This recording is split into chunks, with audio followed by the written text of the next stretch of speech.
Okay, so today we're going deep on something pretty unusual. We've got this raw audio, and it's been making the rounds in a very specific group. And what makes this so interesting is who they say is speaking.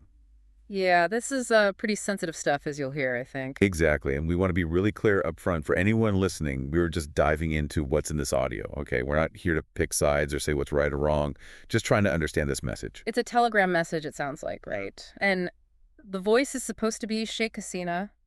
Now, the background we have says she's in exile when this is recorded, and she's talking to, it seems, her most hardcore supporters. Yeah, so you can already imagine the stakes are high here. What's she going to say to these people, right? What's the strategy, the emotion, all that? Okay, so right away, you hear it. There's this intense call to action. Oh, yeah, super direct. It's like she's saying, Maya Maganai, I'm my instruction, that's all you need, boom, that's it, you move. Right. No questions, just do it. And there's this supporter from Bola. He jumps in, and it's wild. He says they're expecting like 400,000 people, minimum, out of 2 million to show up in Dhaka when she gives the word. Huge numbers they're throwing around. You get a sense of how much power they believe she still has, even from exile. Yeah, and he goes on, it's almost chilling. He's like, whenever you need us, whenever you call, everyone will listen. Total loyalty. Unwavering. So they're primed for action, waiting for her to say when and where. Then things get really interesting because the message turns to the current situation, like what's going on politically, and she goes right at the opposition.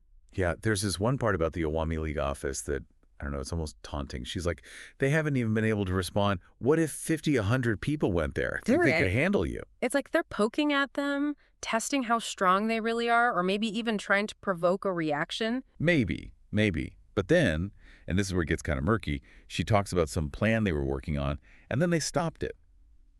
Makes you wonder what was on the table there. Definitely. Like, what were they going to do? She says, we were making a plan about this, but then it was stopped again for some reason, and you're just left hanging? Yeah, and the reason they give is vague. They're like, it's not the right time for the Awami League to do it officially. Okay, but what does that mean? Exactly. It's cryptic. Who said it wasn't the right time? What was it? Was it some kind of protest, something more serious? We don't know. Yeah, it's like they're leaving that part open to interpretation. Mm. But then the tone shifts again. She gets very specific, talking about gathering information, even legal action, like on the world stage.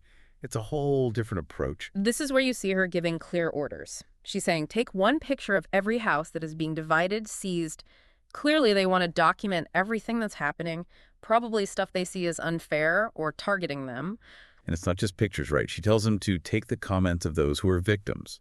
So they're getting those personal stories, trying to show the human impact of what's going on. Yeah, powerful stuff. And then she takes it a step further, tells them to file complaints with the ICC, the International Criminal Court, even send letters to the UN, all the big international organizations. Wow. So they're not just playing defense. They're going on offense, try and get the world to pay attention to their side of the story. Big time. And she's really pushing how important this is, Someone says something like, we've sent quite a few, sister. And she's like, no, all of it has to be sent. It's got to be everywhere. It's all about getting their narrative out there, right? To counter what she calls the lies of the opposition, to shape how people see this whole situation. Definitely. Information warfare, that's a huge part of this. Then she starts talking about future action, and there's this hint that maybe right now they can't do these massive protests, like those millions. Another march. Not yet, anyway. Yeah, it could be for a lot of reasons. Maybe they're being restricted or don't have the resources, or maybe it's just not the right tactic for this moment. But she makes it clear. When they do act, it's going to be big. She says to her supporters, from now on, whenever you go out in large numbers. So it sounds like they're just biding their time.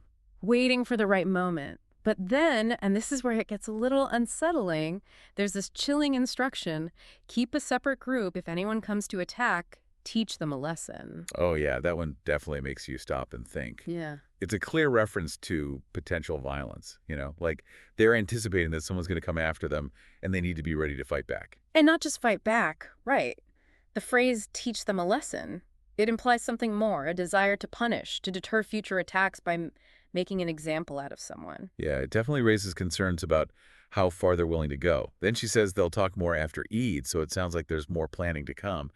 But right now, she's hitting hard on this idea of self-reliance. They're on their own. She says it straight up, no one will do it for us. You have to achieve your own. It's a message of empowerment, but also of isolation. Like they can't count on anyone else. They got to take care of themselves. And she even brings up their past, when they were in power for 15 years. She's reminding them, we did it directly. No one seated us, we did it ourselves. Powerful reminder. Right. They've been successful before. They did it on their own, so they can do it again. It's a way of boosting morale and also saying, hey, we know how to play this game. We've done it before. Then finally, there's this cryptic bit about the opposition and their supposed failures. She talks about these conspiracies, how they didn't work out. And then she says something interesting. She says, they also became like Miriam.